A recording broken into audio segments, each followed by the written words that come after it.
To understand the motivations behind Thriller, we must first get to grips with the context of its recording and Michael Jackson's career thus far.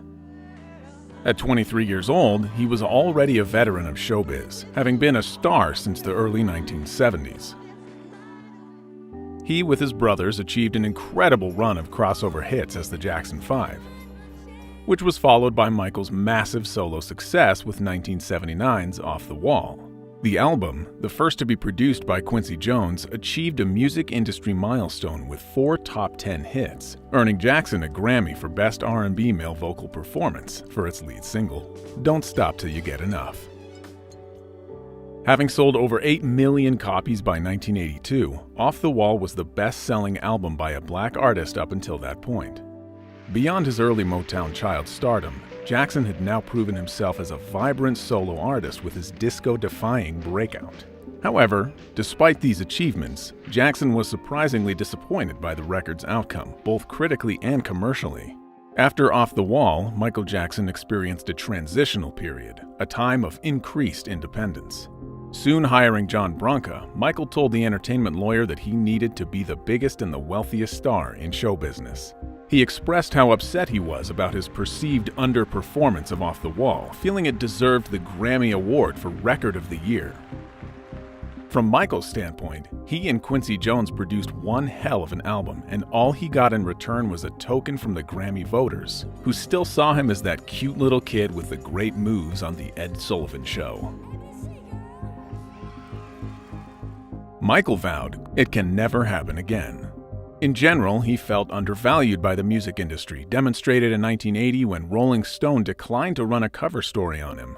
Jackson responded, quote, "I've been told over and over that black people on the cover of magazines don't sell copies. Just wait. Someday those magazines are going to be begging me for an interview. Maybe I'll give them one, and maybe I won't."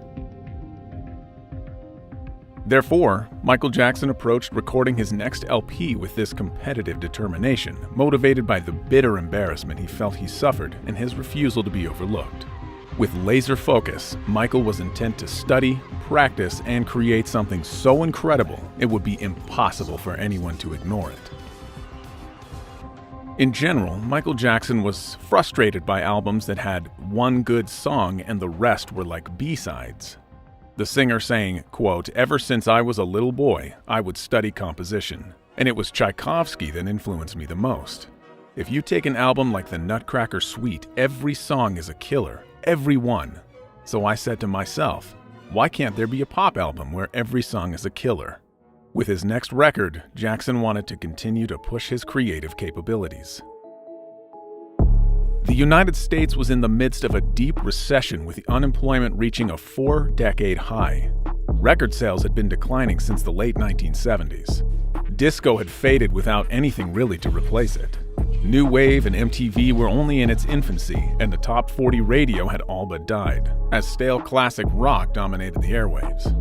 As the New York Times put it, quote, "There had never been a bleaker year for pop than 1982. The music industry needed a radical shakeup, and for it to have been delivered into record stores yesterday. Therefore, on the first day of recording, producer Quincy Jones walked into Westlake Studios in Los Angeles and said, quote, "Okay guys, we're here to save the recorded music industry." To accomplish this, one of their priorities was to balance the album's various genres and forms between R&B, pop, rock, disco, funk, and ballads, producing an album that wouldn't be restricted by racially drawn classification of genre or radio play. As in the early 1980s, radio was still largely segregated, adhering to narrow programming based on racialized genres. Jackson and Jones reviewed hundreds of song demos, listening to each one to see if it had the qualities they were looking for. Jones referred to this process as, quote, "Polaroids." Each potential song was held up to see how it fit in with their pre-existing material and if it met their exacting standards. Quote, "I called Michael Smelly because when he liked a piece of music or a certain beat, instead of calling it funky, he'd call it smelly jelly. When it was really good, he'd say, 'That's some smelly jelly.'" Songs written by Michael were dictated into an audio recorder, after which he'd sing them from memory. Bruce Swedien remembering, quote, "Michael was never late for a session. If anything, he would be early. Also, I never remember recording Michael with the lyrics in front of him. He would stay up all night memorizing the song or songs we were about to record. I don't think there are a lot of artists who do that."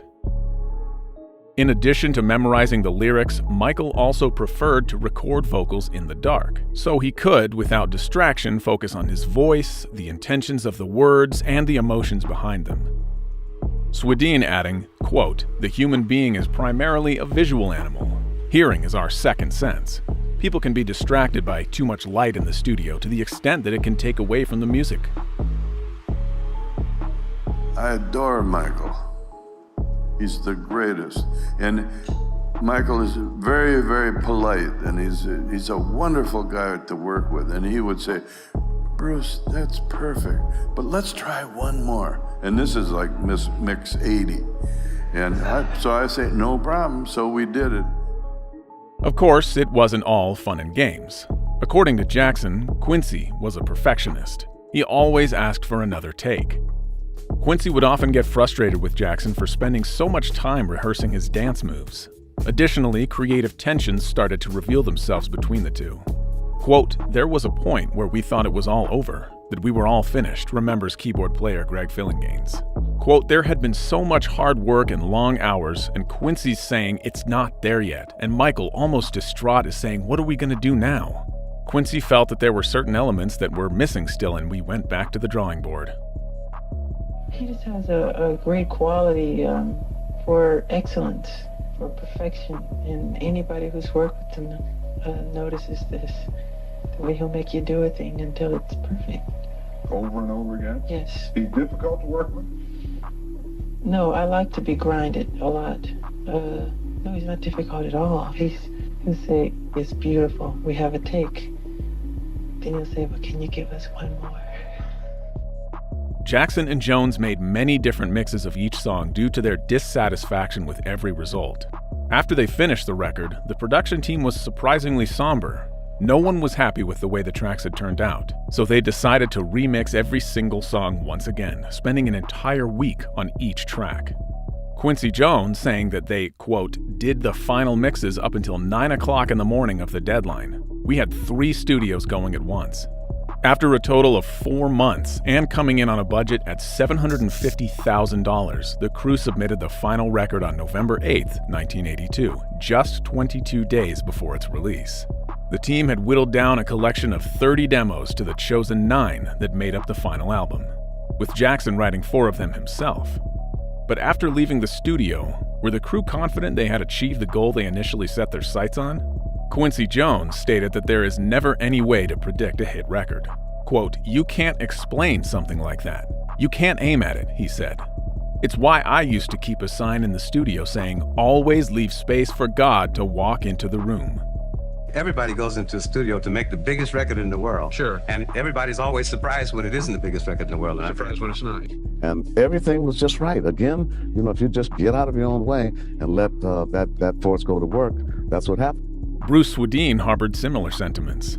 Quote, "I think anyone who would have the balls to say that is a liar, because you don't really know until it gets out in the public and they say, wow, this is really good." The only person certain that the record would achieve incredible success was Michael himself.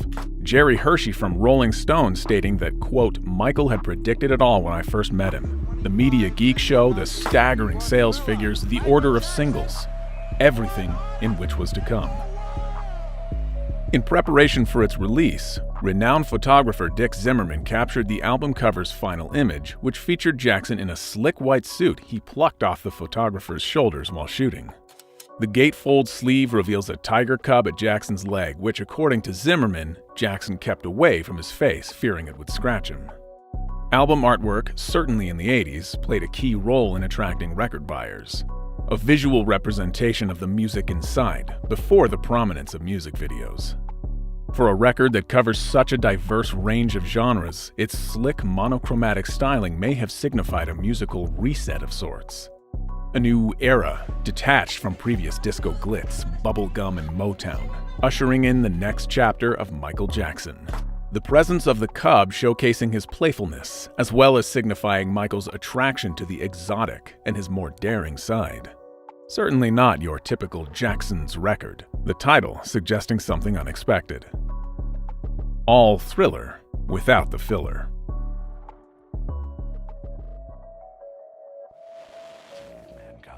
The public's first hint of a new era of Michael Jackson came with the release of its lead single, a playful track he wrote and sang with ex-Beatle Paul McCartney, "The Girl Is Mine."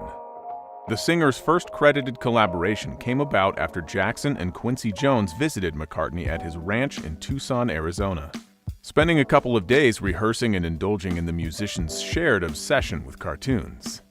Quote, "When I approached Paul," Jackson wrote in his 1988 autobiography, Moonwalk, "I wanted to repay the favor he had done me in contributing Girlfriend to Off the Wall." The two soon began collaborating musically, a partnership that continued even when the Jacksons went on tour, with the ex-Beatle tagging along, songwriting with Michael whenever he was not on stage.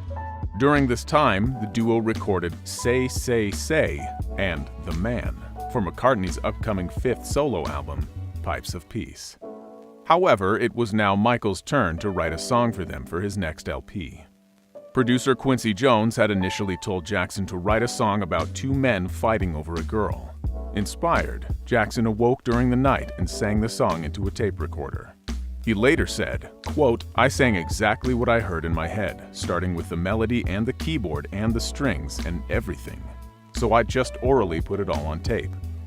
Jones listened and then asked Jackson to add a rap verse of the two friends talking it out. Quote, "We're fighting over this girl in the song," Jackson said, and it came out beautifully.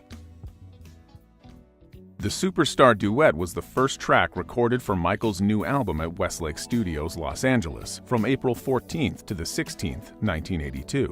The session became a spectacle in itself, attracting press attention even before a single release date had been announced.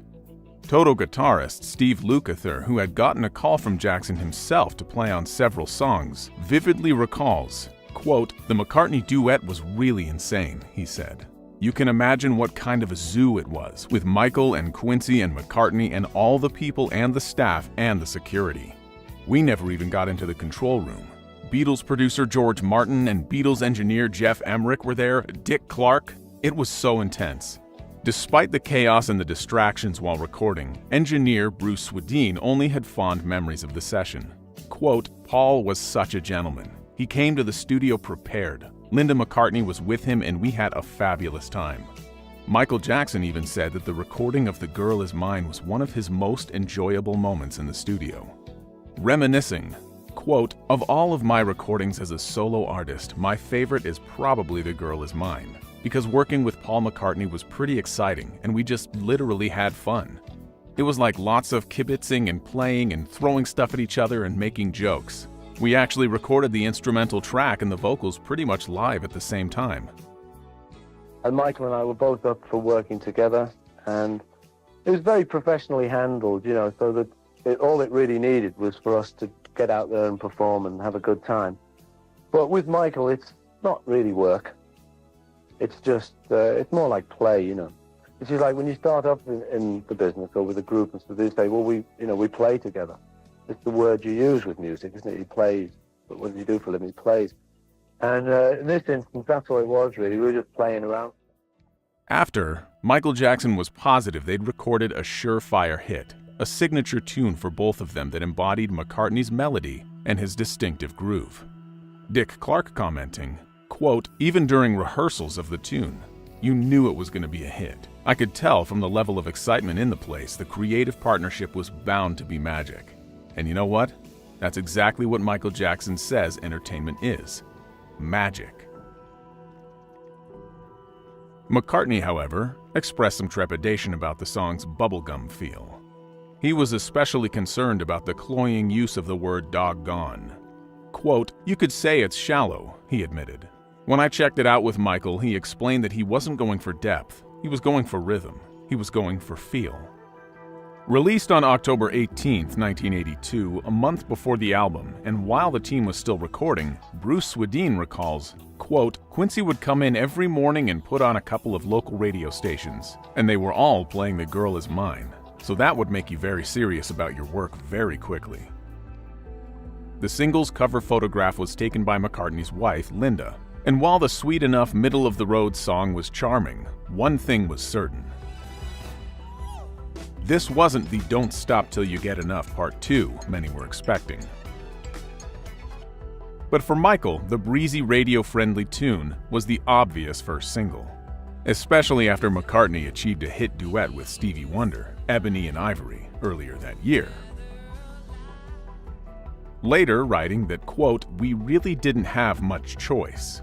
When you have two strong names like that together on a song, it has to come out first or it gets played to death and overexposed. We had to get it out of the way." However, radio listeners were overall not that impressed by The Girl Is Mine and felt that Jackson and Jones had diluted their talents to accommodate to a white pop audience. Without anything else to go by, many feared Jackson's upcoming LP would also be a disappointment if the singer's overarching ambition was to achieve widespread commerciality. However, Jackson knew from experience with racially segregated radio airplay practices, releasing his McCartney collab first would give his subsequent releases a better chance of crossing over into the mainstream. Song Facts explaining, quote, "It was released first because it was guaranteed airplay thanks to McCartney's contribution. The song was a very safe choice as the first single since it was very conventional and easy to understand. Jackson was afraid that if he released an edgy song first, people wouldn't give the album a chance. Jackson's instincts would ultimately be proven correct, as the mainstream track that essentially chronicles an interracial love triangle would go on to sell 1.3 million copies. The Girl Is Mine kicking off a string of chart success for Jackson, making it to number 2 on Billboard and all the way to number 1 on the R&B singles chart, the first time a Beatle topped the R&B list. Soon after, Michael Jackson's new album Thriller quietly slipped into the charts at number 11 on December 25, 1982. When compared to its lead single, the listeners were stunned by what they were confronted with as the album's opening track, instantly silencing those who believed Jackson may have lost his edge. 3 ricocheting drum beats kick off the frenetic opener, appropriately titled "Wanna Be Startin' Somethin'." Its driving beat and hypnotic bass made it the closest thing on Thriller to Michael's previous output. Which is no surprise because the singer reportedly started working on the track while recording Off the Wall, which may be one reason it was chosen as the album opener. There simply wasn't a genre for a song like this in 1982. It wasn't disco. It wasn't funk. It wasn't R&B. It wasn't new wave. It was something new. A song so wild and energetic, it nearly bursts at the seams. Michael Jackson is in high-energy mode, nimbly and clearly enunciating the on-rushing lyrics that varies from astonishment to righteous frustration. Jackson introduces a new tone that would soon become his signature, an edge of fear and paranoia. Unlike previous releases that centered on innocent crushes and dancing all night long, he, for the first time, depicts something darker and more insidious. A world hungry for idle gossip that feasts on rumor and innuendo, while even sparing a verse to square off with teen pregnancy. Jackson's vocals are biting, intense, and even taunting as he teases, "You're a vegetable, they eat off of you." Originally written for his sister LaToya about her troubled relationship with her sisters-in-law, Michael ended up recording the song himself. Bruce Swedien recalling, quote, "That track is about Michael's brother's wives and how they were always creating trouble. That was his inspiration." The song was originally composed in 1978, but was later re-recorded in the fall of 1982, and was one of the 4 tracks that Jackson received writing credits for. "Wanna Be Startin' Somethin' climaxes in an African-inspired chant, often misidentified as Swahili, but is actually based on Douala, giving the song an international flavor and reassuring listeners that Jackson hadn't lost his funk or forgotten his roots in black music. Journalist Nelson George writing that when the Jackson 5 traveled to Senegal in 1973, the experience had a profound effect on a teenage Michael Jackson. George quotes Jackson as saying, quote, "I don't want the blacks to ever forget that this is where we come from and where our music comes from. I want us to remember. A slight variation on Cameroonian saxophonist Manu Dibango's 1972 proto-disco hit, Soul Makossa. Quote, Michael heard that, and he liked it, recalled Quincy Jones. I said, Michael, that's Manu Dibango's record. And he said, but I need it. This was the sound of a new pop renaissance. It had no borders. It was a sonic carnival, perfectly capturing the diversity, fusion, and velocity of a new era. Well, I know that Michael would have a little, it wasn't a dictaphone, a little cassette, and he'd be, and you know, he would, I think, work out some things with that little move, you know. He was something else. He was able to create what he needed.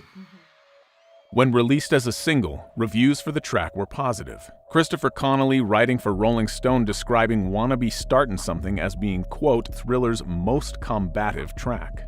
Connolly noting that in the hyperactive tune, Jackson's, quote, emotions are so raw that the song nearly goes out of control. Cashbox called the song a smash, specifically praising the, quote, danceable groove, superb arrangement, and strange but ultimately uplifting lyrics. Stephen Thomas Erlewine, a writer for AllMusic, described the song as, quote, the freshest funk on the album. Ultimately, Wanna Be Startin' Something was well received by listeners and charted around the world, receiving an award nomination for Best R&B Song at the 1984 Grammy Awards. Surprisingly, with the lyrics of Wanna Be Startin' Something, Jackson makes a fleeting reference to the album's upcoming second single. Quote, Billie Jean is always talkin' when nobody else is talkin', tellin' lies and rubbin' shoulders, so they called her mouth a motor. This next release would redefine Michael Jackson, the artist, and ignite Thriller's seemingly unstoppable ascent into the history books. As soon as listeners heard the crispness of its opening beat and its straight-to-the-point groove, they knew they were in for something not quite like anything else. If ever there was a quintessential Michael Jackson tune, it would have to be the sonic masterpiece that is Billie Jean. Michael Jackson wrote and recorded the demo in his home studio in Encino, Los Angeles. The premise of the track was his desire to compose something that had a lot of bass. Jackson said of the song, quote, a musician knows hit material. It has to feel right. Everything has to feel in place. It fulfills you and it makes you feel good. That's how I felt about Billie Jean. I knew it was going to be big while I was writing it. Michael Jackson would go on to recall that he was so absorbed in the writing of the song, he was riding down the Ventura freeway and didn't realize his car had set ablaze. Quote, we were getting off the freeway when a kid on a motorcycle pulls up to us and says, your car is on fire. Suddenly we noticed the smoke and pulled over, and the whole bottom of the Rolls-Royce was on fire. I was so absorbed by this tune floating in my head that I didn't even focus on the awful possibilities until later. Once at Westlake Studios, Jones had Jackson sing over dubs through a 6-foot cardboard tube and brought in jazz saxophonist Tom Scott to play the Lyricon. When engineer Bruce Swedien was putting together the string section, he was aiming for a classical feel instead of a pop sound. He said, quote, I don't think there are any basses on those strings, but it was violin, viola, and cellos, and it was absolutely classical in the approach. Swedien ended up mixing the song 91 times, which was unusual for him. The mixes grew progressively worse, and Jones asked Swedien to listen again to the second mix, which was much better. Therefore, the second mix became the final version. Quote, there aren't many pieces of music where you can hear the first 3 or 4 notes of the drums and immediately tell what piece of music it is. But I think that is the case with Billie Jean, Swedien reflected. While recording Billie Jean, Michael Jackson and his producer Quincy Jones constantly fought over the track. Some reports stating that Jones felt it was too weak to be included on the album, a claim the music producer has since denied. We told him what songs he was going to sing. The producer has to do that, you know. You don't ask him what songs we're going to sing. And that this whole fallacy about me not liking Billie Jean is a lie. It is. It's some lie that started somewhere, because anybody could hear that record's a smash. And also, I know where it came from.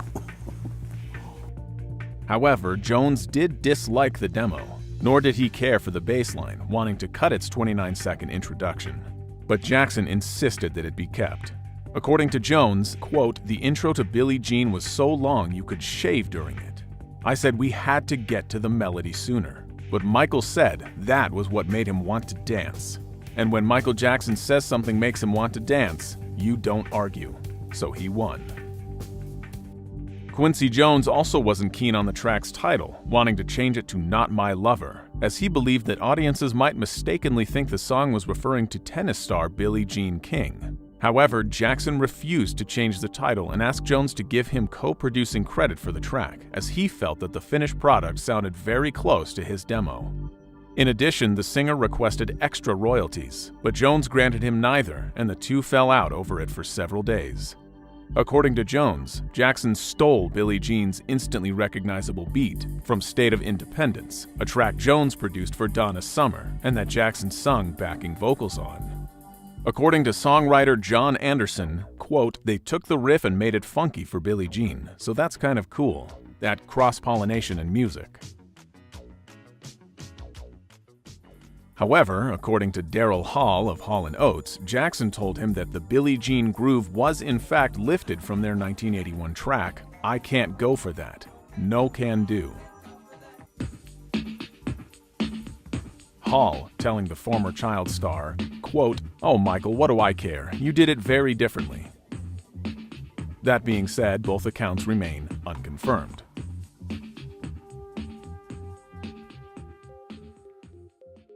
Upon the official release of Billie Jean on January 3, 1983, listeners were surprised by its lyrical content. These were emotions no one had ever heard from the former boy wonder. Quote, "I figured that he was making a conscious effort to change his image," Michael's mother Catherine revealing. "I think he felt that his image had become too safe."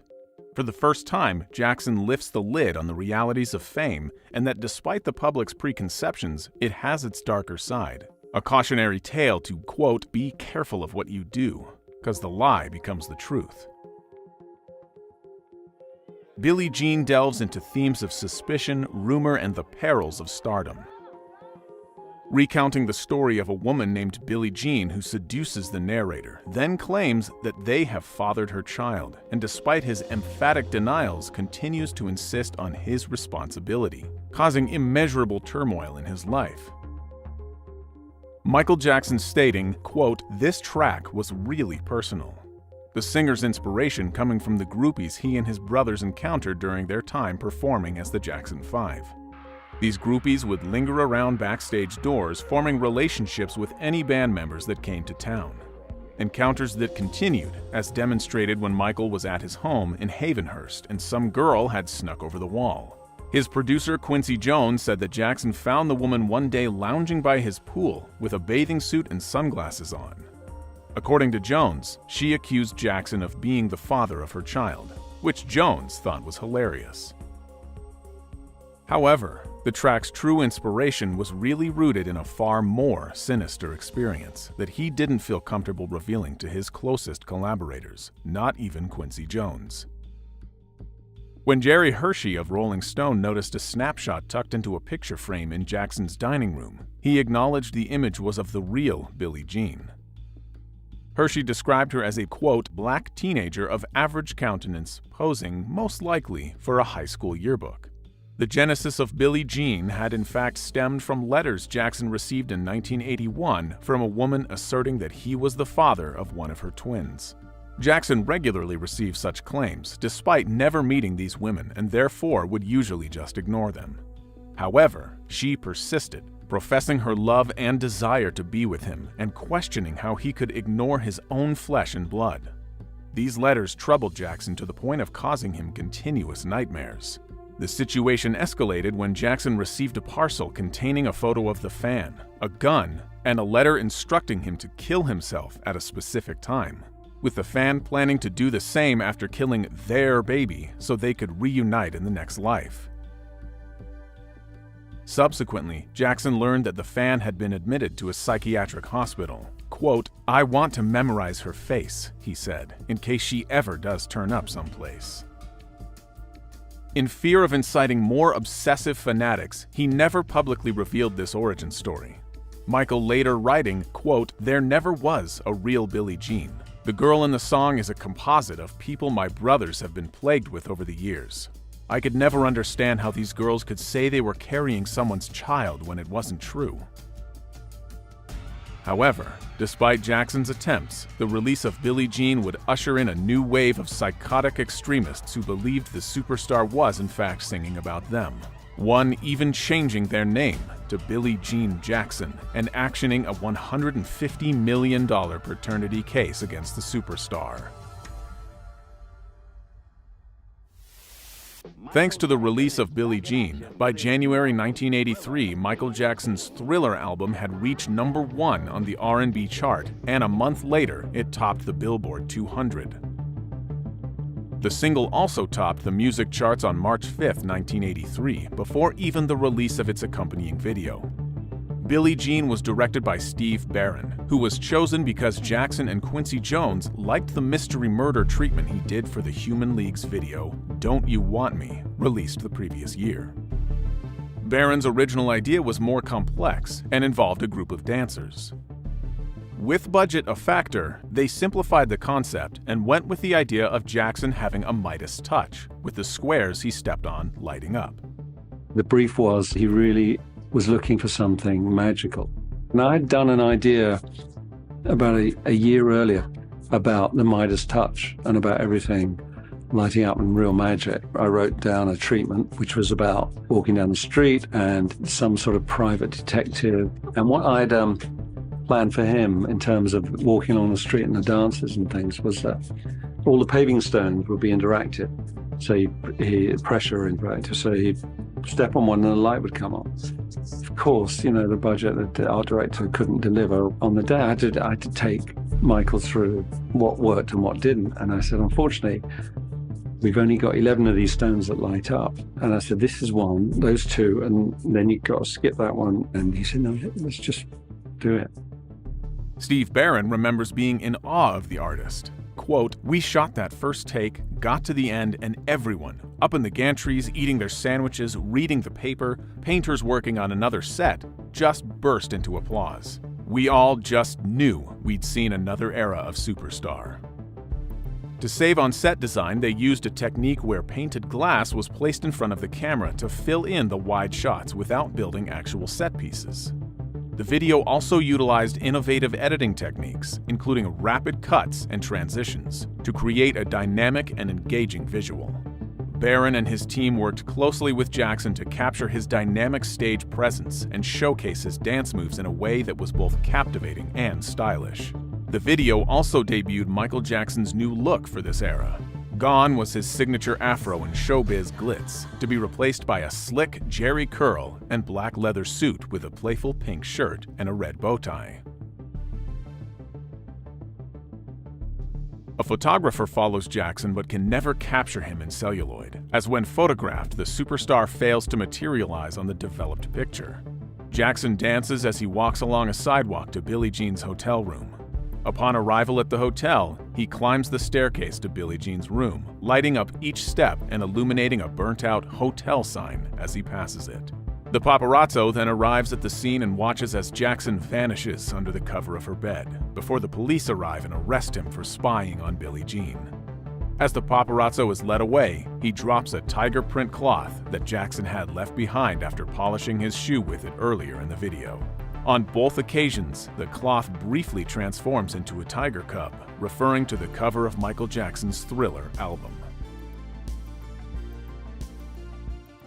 The Billie Jean video is often credited with breaking color barriers on MTV, a channel that debuted on August 1, 1981, and up until that point exclusively pushed white artists with a more rock-oriented output. This didn't go unnoticed, as MTV was accused of racism during this era, most notably by Rick James, whose Super Freak video was rejected by the network. You know, this isn't the Wizard of Oz. I mean, there are black people here, and we make music, and we spend thousands, $100,000 on videos. And we're not doing this for the sake of because we enjoy doing it. We're doing it because it's part of the art. Quote, "Maybe MTV gets slagged because of what is construed as its overt racism," journalist Michael Shore wrote in The Village Voice in 1982. Quote, "It goes for the biggest sellers to the biggest audience, which means white youth music as in corporate rock and heavy metal. Many behind the scenes at MTV argued that while viewers in New York or other cosmopolitan centers wouldn't be fazed by seeing black artists as part of their programming, they also needed to accommodate Middle America and less open-minded territories. Even though MTV had a growing viewership, record companies wouldn't budget for videos by their black artists since they didn't think they would play them. So the network could make the argument that they simply didn't have any good videos by black artists.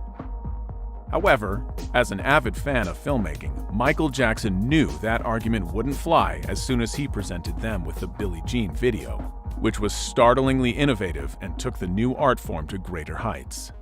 Despite its production value and Jackson's star quality, MTV initially refused to air Billie Jean, promising to instead broadcast Michael's next video because it was more fitting to their rock format. We are looking for a certain sound and a certain point of view. Bob Pittman is the 29-year-old whiz kid who created MTV after a successful career as a radio station program director. He sees little difference between radio and cable. We are not all things to all people. We are cable television, and what cable television does best is specialize. One thing per channel, so you know exactly what you're getting when you turn on the channel. Enraged by their refusal, Walter Yetnikoff, the president of Jackson's record company CBS Records, threatened to expose MTV's stance as a racial discrimination.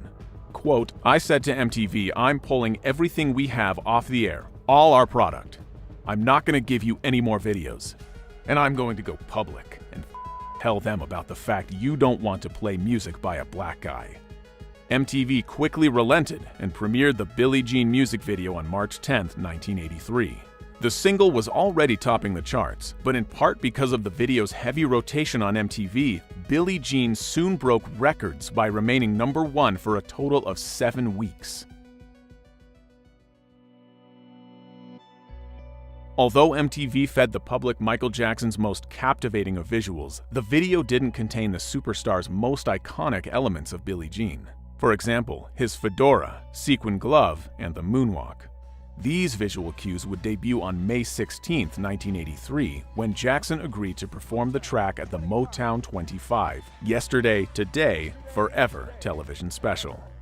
Jackson had initially declined to perform, as at the time he wanted to distance himself from Motown and his brothers, focusing his attention on his solo work, but reconsidered after he discussed the offer with Berry Gordy, the founder of Motown, and Michael agreed only if he could perform his new track.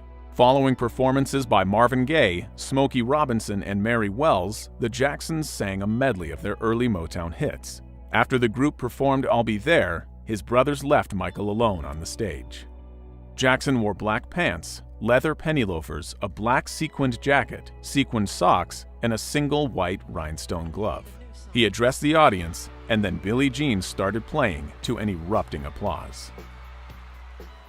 During the song's instrumental interlude, he executed a move that many believe sealed his status as a pop icon. Jackson gliding backwards, performing what instantly became his signature, the moonwalk, before spinning on his heels and landing on point. It was the first time Jackson performed the move in public, after practicing it over and over again in his kitchen prior to the show. The special was watched by 50 million people, and Jackson received an Emmy nomination for his performance. Motown 25 is considered a watershed moment in popular culture, solidifying Michael Jackson as a supreme performer of a generation. The day after the show aired, Jackson was called by his childhood idol Fred Astaire, who commended him for his performance. Another childhood idol, Sammy Davis Jr., admired Jackson's black sequin jacket during the show and later received it as a gift. Despite the show's success, Michael was surprisingly dissatisfied with his performance. After getting off stage, he cried due to being unhappy with his spin and toe stand, as he wanted it to last longer. However, the gloved one was comforted by a kid that ran up to him after the show and emphatically praised his moves, taking solace in the belief that children are often your most honest critics. As a result of this performance, Jackson reached a new audience and increased sales of Thriller, soon selling as much as 1 million copies a week, becoming the first artist ever to have an album and single in top position on the Billboard charts at the same time. In 1984, Billie Jean would be awarded honors including 2 Grammy Awards and an American Music Award. Certified Diamond, A Billboard poll named the tune as Black Single of the Decade, with many considering Billie Jean as one of the greatest songs of all time.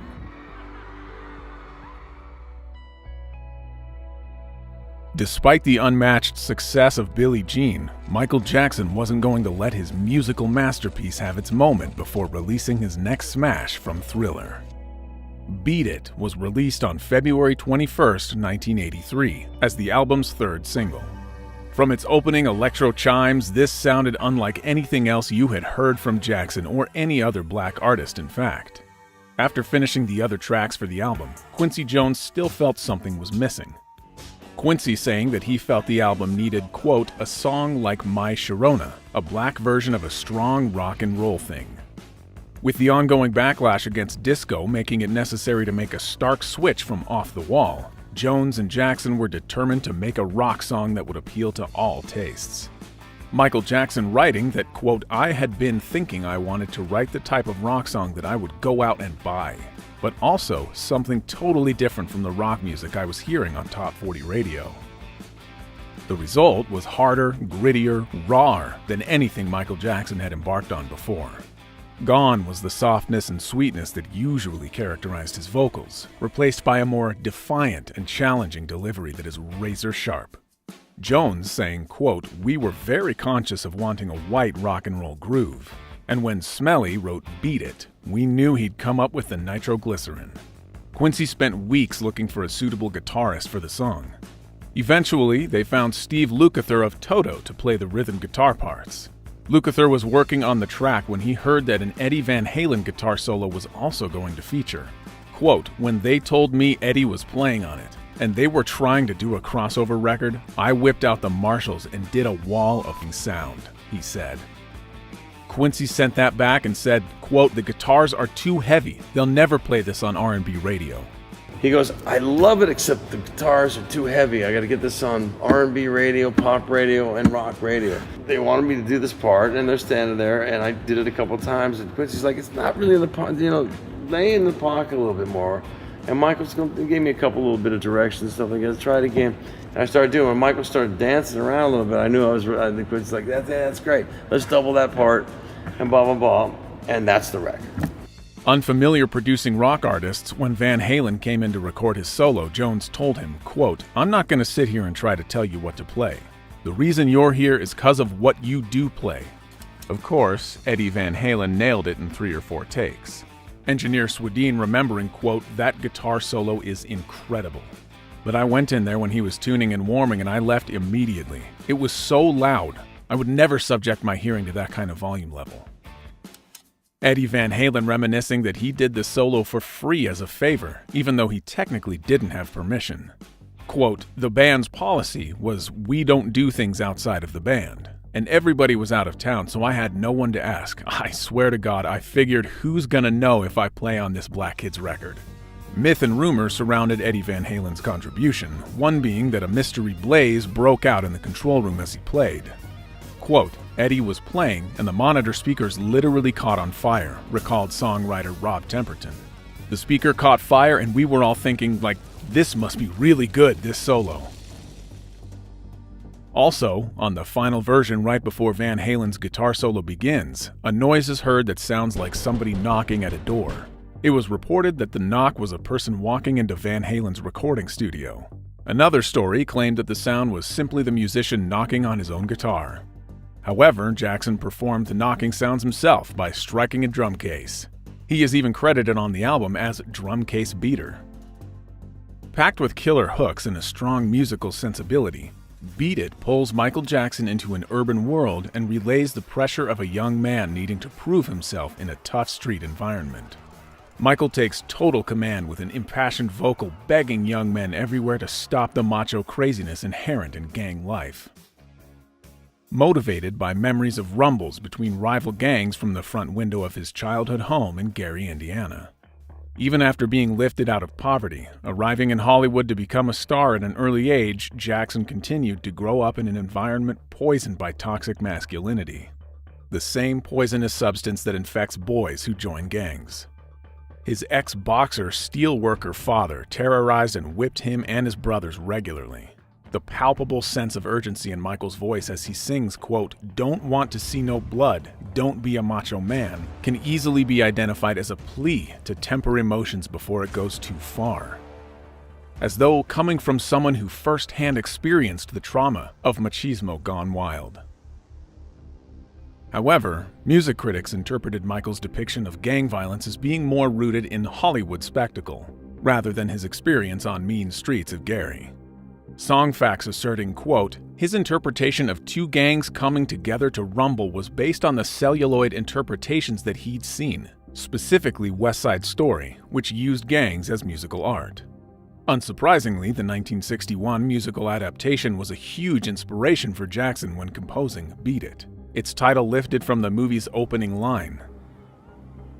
Beat it. Its references become even more evident in the track's accompanying music video. News of a fight circulates a diner and pool hall where gang members arrive, and the song begins to play. The camera cuts to Jackson lying on his bed as he contemplates the senseless violence. Jackson then dances his way towards the fight through the same diner and pool hall seen earlier. A knife battle takes place between the two gang leaders in a warehouse until Jackson arrives. He breaks up the fight and launches into a dance routine. Donning a zippered red leather jacket, black pants, white socks, and black loafers, the video ends with Jackson at the center of mass choreography with several synchronized dancers, introducing elements that would soon become his visual trademarks. The second video released for the Thriller album was originally going to be directed by Billie Jean director Steve Barron. But Barron's idea was for Beat It to take place on a ship full of white slaves, with Michael Jackson as the slave master. But even in the early MTV days, that just wasn't going to fly. So the video was written and directed by Bob Giraldi. Jackson asked Giraldi, at the time already an established commercial director, but who had never directed a music video, to come up with a concept for Beat It because he really liked a commercial Giraldi previously directed. It was about a blind elderly couple who, instead of running from a rundown neighborhood all the other white people had fled from, chose to stay and throw a block party for all the young children in the area. Contrary to popular belief, the concept of the video was not based on the Broadway musical West Side Story, Giraldi instead drawing inspiration from growing up in Paterson, New Jersey. Quote, "I listened to the song over and over and realized it was about all the Italian hoodlums I grew up with. Everybody trying to be tougher than they are, but really we're all cowards at heart." The video, which cost Jackson $150,000 to produce after CBS refused to finance it, was filmed on Los Angeles' Skid Row in March 1983. The short film was Jackson's first treatment depicting black youth and the streets, so to add authenticity to the production, Jackson cast members of rival Los Angeles street gangs Crips and Bloods as extras. Giraldi adding that while shooting, things got a little tense, so he had them shoot all scenes with the gang members on the first day. Let me just throw the music on. Let me try and see if I can just diffuse the situation, and then we'll go home and I won't call the Crips and Bloods back tomorrow. I have enough footage of them anyway. Michael Jackson comes down the boxes and they start dancing. And then all of a sudden, the other dancers start flailing their arms and start dancing. And I'm watching the Crips and the Bloods. They're just lined up, supposedly watching this thing going on. But the looks on their faces are so fascinating. Watching young African-American, probably gay men. They were watching the beautiful grace and symmetry of the dance, of the choreography, that they knew, tough as they were, they could never do that. In addition to around 80 genuine gang members, the video also featured 18 professional dancers and 4 breakdancers. The video's world premiere took place on MTV on March 31st, 1983, just when Billie Jean was building momentum. An idea of Frank DeLeo, the vice president of Epic Records, who convinced Jackson to release Billie Jean and Beat It in quick succession. With both videos going into hot rotation for much of the summer of 1983, DeLeo correctly predicted that both singles would reach the top 10 at the same time. Billie Jean making it to number 1, before being toppled by Come On Eileen, which stayed at number 1 for a single week, before Jackson reclaimed the top position with Beat It the following week. Billie Jean and Beat It therefore occupied the top 5 at the same time, a feat matched by very few artists. I had played on Beat It, on Michael Jackson's record, and his album went to #1, and our album was #2. Our single was #1, his single was #2. Then he did that Pepsi commercial, he burned his hair, and he stayed at #1. Selfish, man. To this day, you know, the guys in the band still blame me for that album not going to #1. The single remained at the top of the Hot 100 for a total of 3 weeks. With sales of over 10 million worldwide, Beat It is one of the best-selling songs of all time and received the 1984 Grammy Award for Record of the Year and Best Male Rock Vocal Performance, as well as 2 American Music Awards.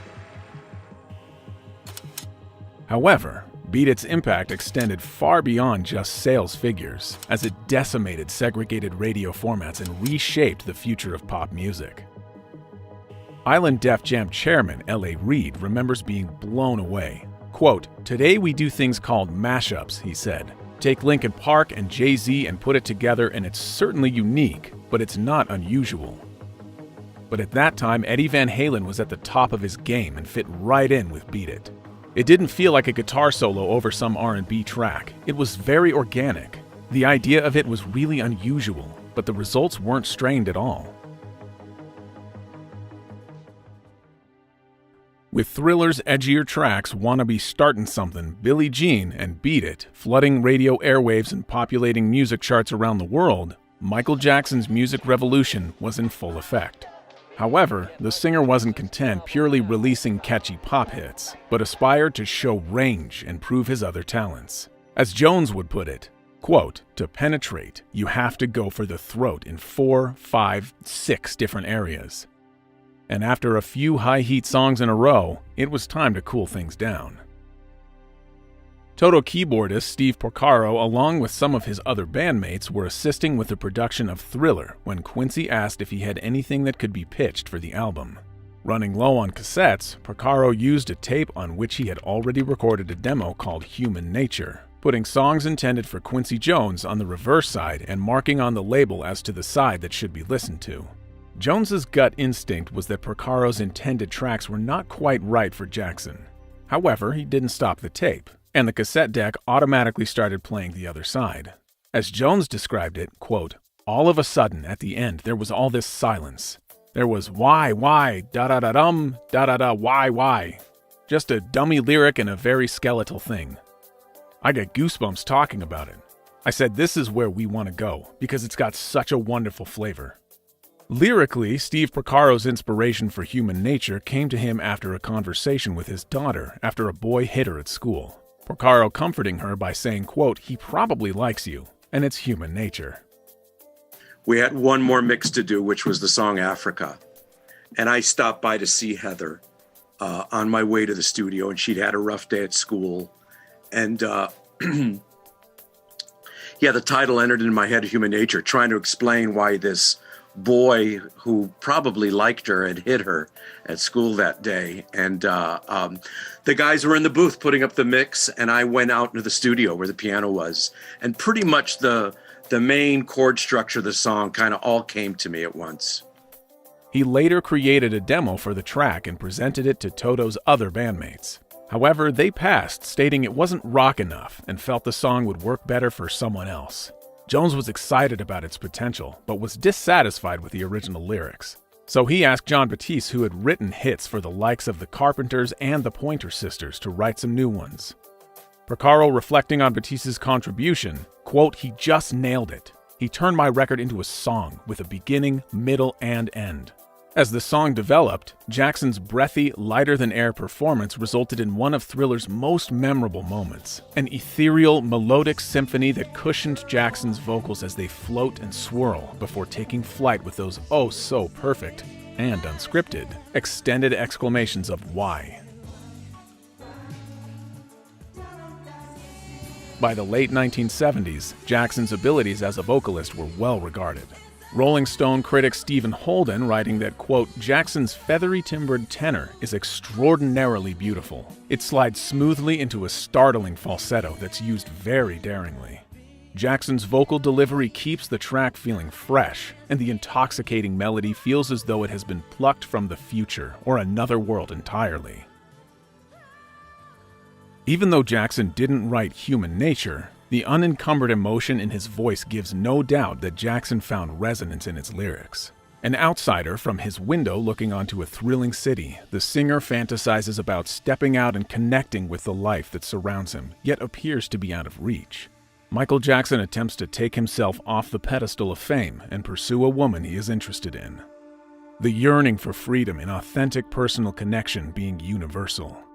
Michael revealing desperate times of unhappiness and isolation in his autobiography. Quote, "I was so lonely. I wanted to meet people who didn't know who I was. I wanted to run into somebody who would be my friend because they liked me and needed a friend too, not because I was who I am." I get afraid of, well, I don't know people. I get afraid of people sometimes. I don't know. It's a whole nother life that I haven't really experienced that. Like friendship is a thing I'm just beginning to learn about. I was raised on the stage and that's where I'm comfortable. And everything else is like foreign to me. I'm just beginning to know and learn about people, friendship, and things like that. Human Nature ultimately replacing another track which had already been recorded titled Carousel. A light, playful number that echoed similar sentiments found in Off the Wall's Girlfriend and Rock With You, as well as the Jackson Brothers' earlier bubblegum hits at Motown.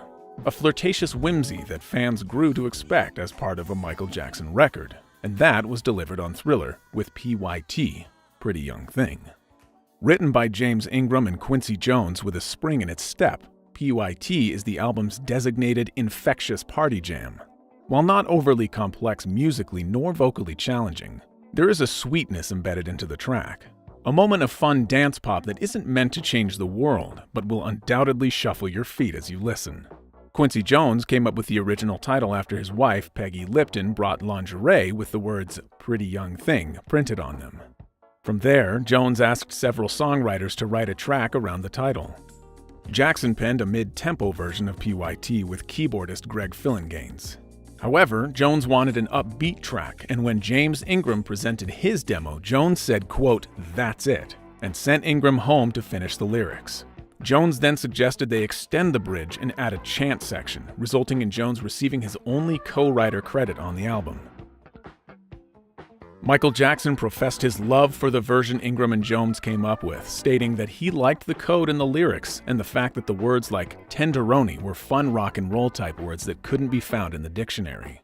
James Ingram later described working with Jackson and Jones. Quote, "It's almost like I got the chance to go to Oz, and Quincy was the Wizard of Oz, and Michael Jackson was who he was dealing with in his world. Their work ethic is unbelievable." For backing vocals, Swedien positioned Jackson at different distances from the microphone to record each track, so to get a thicker sound. Two of Jackson's sisters, Janet and LaToya, also provided backing vocals, singing the na na na part behind their brother towards the end of the song in the guise of being the PYTs. When eventually released on September 19, 1983, PYT had already gained popularity with listeners and was in heavy rotation on black radio. A frizzy funk tune, it was a perfect remedy for Jackson fans on the lookout for a danceable groove in the post-disco era. Michael continued to serve this niche on the Thriller album by incorporating tracks written by Rod Temperton. Having previously written hits Always and Forever and Boogie Nights as a member of the multiracial R&B group Heatwave, Temperton was at this point a trusted Jones collaborator. Having previously contributed to Jackson's Off the Wall album, its title track Burned This Disco Out, and the mega hit Rock With You. Writing the upbeat but ultimately unreleased Got the Hots and Hot Street, Temperton ended up contributing 3 other songs that made it onto Thriller. This included the funk soul groove Baby Be Mine that finds Jackson in a more carefree space vocally than elsewhere on the album. Quincy Jones refers to Baby Be Mine as Coltrane done in a pop song. Quote, "Take a close look at Baby Be Mine," he said, starting to scat. "It goes deedle-dee-doo, dee-dee-dee. That's Coltrane, man. It's got pop lyrics and a beat, but it's Coltrane. It all came from the same place." The frequent chord changes and occasional key shifts reflect bebop values, as do the quick splashes of background vocal fills. The production and specifically Jackson's vocals elevate the song from being purely filler, as one expects it would be on a lesser artist's album. However, Rob Temperton wasn't satisfied just writing the more frivolous pop tracks on the album and was inspired to write something more theatrical to suit Jackson's larger-than-life stage persona. Temperton improvised with bass and drum patterns until he developed the bass line that runs through the track. Then he wrote a chord progression that built to a climax. He recalled, quote, "I wanted it to build and build, a bit like stretching an elastic band throughout the tune to heighten suspense." Temperton's first version was titled Starlight, with the chorus lyric, quote, "Give me some starlight, starlight sun." Quincy felt that the song should be the album's title track, but felt Starlight was not strong enough of a title. Instead, they wanted something much more mysterious to match Jackson's evolving persona. Saying to the songwriter, quote, "You managed to come up with a title for the last album. See what you can do for this one." Temperton revealing, quote, "I went back to the hotel, wrote 200 or 300 titles, and came up with Midnight Man." Jones felt Temperton was going in the right direction, but still wasn't quite there yet. Quote, "The next morning I woke up and I just said this word. Something in my head just said this is the title. You could visualize it at the top of the Billboard charts. You could see the merchandising for this one word, how it jumped off the page as Thriller." With the title decided, Temperton wrote its lyrics within a couple of hours. Somehow the British songwriter picked up on Jackson's love of horror movies and gave the lyrics a more ominous feel. The song found a balance between a Broadway-style narrative and a thumping, irresistible dance floor beat. Temperton envisioned a spoken word sequence for the ending, but did not know what form it should take. It was decided that it had to be performed by a famous voice from the horror genre, with Jones's then-wife suggesting her friend Vincent Price. Temperton composed the words for Price's part in a taxi on the way to the studio on the day of recording. Quote, "Rod wrote this brilliant Edgar Allan Poe spiel," said Jones, "and Vincent really understood it. Vincent did it in 2 takes.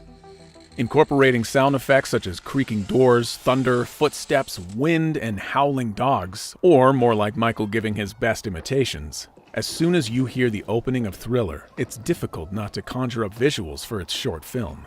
But before its iconic imagery was burned into our collective consciousness, Thriller was just this catchy but kooky track in the middle of an otherwise mature album.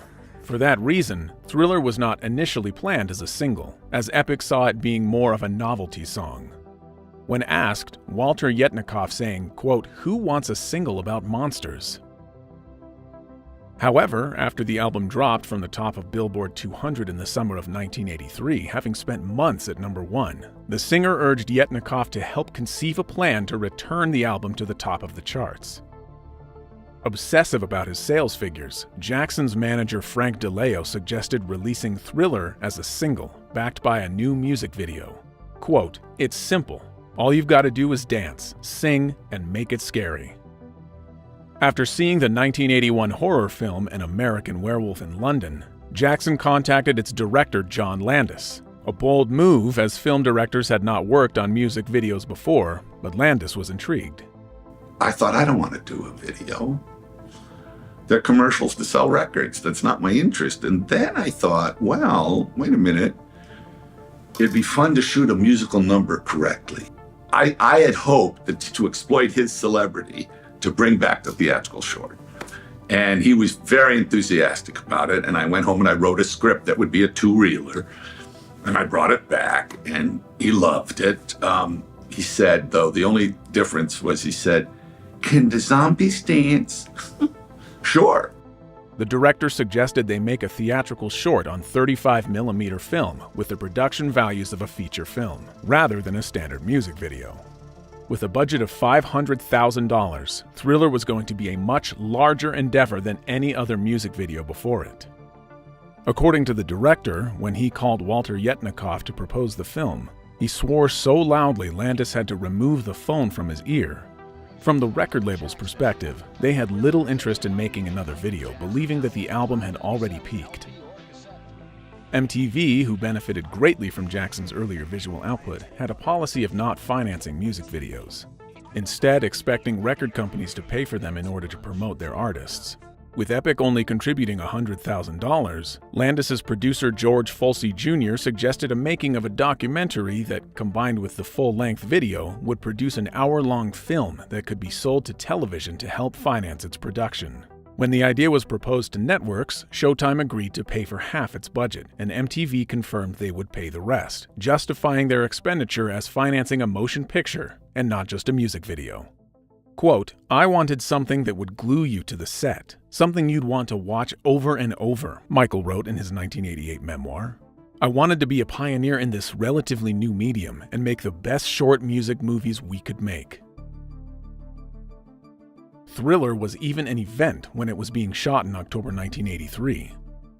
Marlon Brando, Fred Astaire, Rock Hudson, and Jackie Kennedy Onassis all turned up on set, and Eddie Murphy, Prince, and Diana Ross were spotted at its private premiere on the 14th of November. A week later, it was first shown to the public.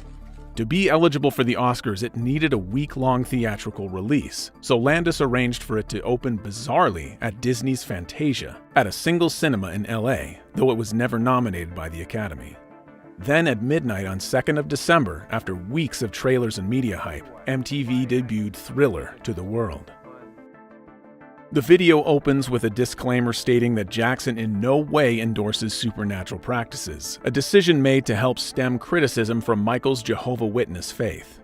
In the short film's extended prologue, Michael's moonlit date with his girlfriend, played by model Ola Ray, is cut short when their car breaks down. And while walking to get help, Jackson is transformed into a howling creature and attacks his date. The real Michael and Ola observe the scene in a movie theater and decide to leave after she gets spooked. Michael continues to tease her as they walk through empty streets, and nearby a horde of zombies rise from their graves, threatening the couple. To Ola's horror, Michael transforms into one of them himself and leads the troop of zombies into a choreographed dance routine. Afterwards, Michael and the other zombies corner Ola in an abandoned house, only for her to realize it was all a nightmare, though Michael offers a last beast-eyed glance at the camera before the credits roll. While the music video has plenty of visual elements that have since become iconic, particularly Jackson's red moto-style jacket and matching pants, the Thriller dance sequence, developed by choreographer Michael Peters, is one of the most distinctive and imitated choreographies of all time. Dancer Vincent Patterson was asked to train Jackson and the other dancers for 4 days before they filmed, as well as appear as a zombie in the video himself. Quote, "I thought Peters hit the target immediately," Patterson recalls. "It was technical to a point. You couldn't be too technical with Michael Jackson. He wasn't an extremely trained dancer, but he could pick up things very, very well." Other iconic scenes in the music video included Michael's various terrifying metamorphoses. Inspired by American Werewolf in London, Jackson initially wanted to be transformed into a 4-legged beast. However, this idea was soon replaced with a 2-legged monster so Michael could still dance. John Landis suggested that Jackson should become a werewolf in a 1950s setting, inspired by the 1957 film I Was a Teenage Werewolf. However, special effects makeup artist Rick Baker decided to instead turn Jackson into a werecat. Quote, "Because I just didn't want to do another werewolf," he said. And I discovered he really just wanted to turn into a monster. That was his desire. He loved it. And we showed him all these photos of monsters from different movies. Learned he'd never seen any of these movies. I mean, he knew Bride of Frankenstein was like, and King Kong. It was like it.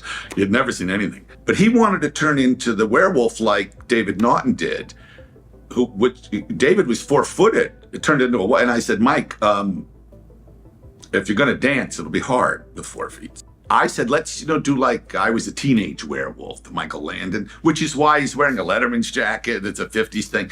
And Rick eventually created that kind of leonine, sort of a cat monster, werecat thing, who's kind of elegant, Initially envisioning a werecat that would resemble a Black Panther, Rick eventually added a longer mane and larger ears.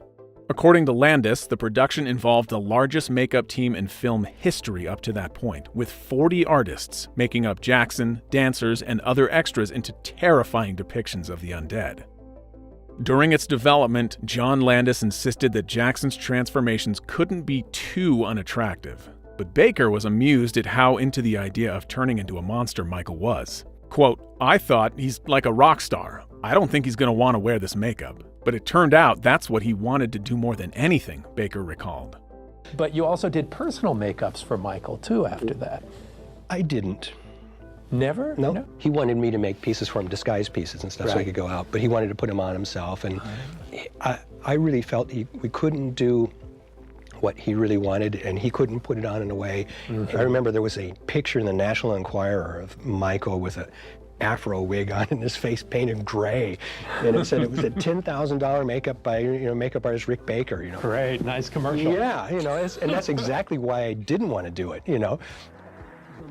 After the video premiere and the Making Michael Jackson's Thriller documentary was released on VHS, it attracted more than 100,000 advance orders, going on to sell nearly 10 million copies and winning a Grammy for Best Video Album in 1985. The video's success also doubled the already sensational numbers in album sales.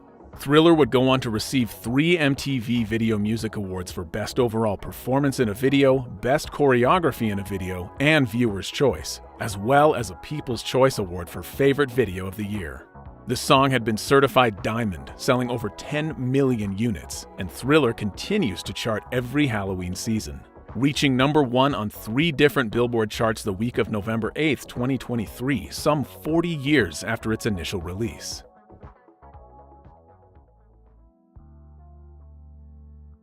Another Rob Temperton track that made it onto Thriller, one of the only 2 that wasn't released as a single, was The Lady in My Life.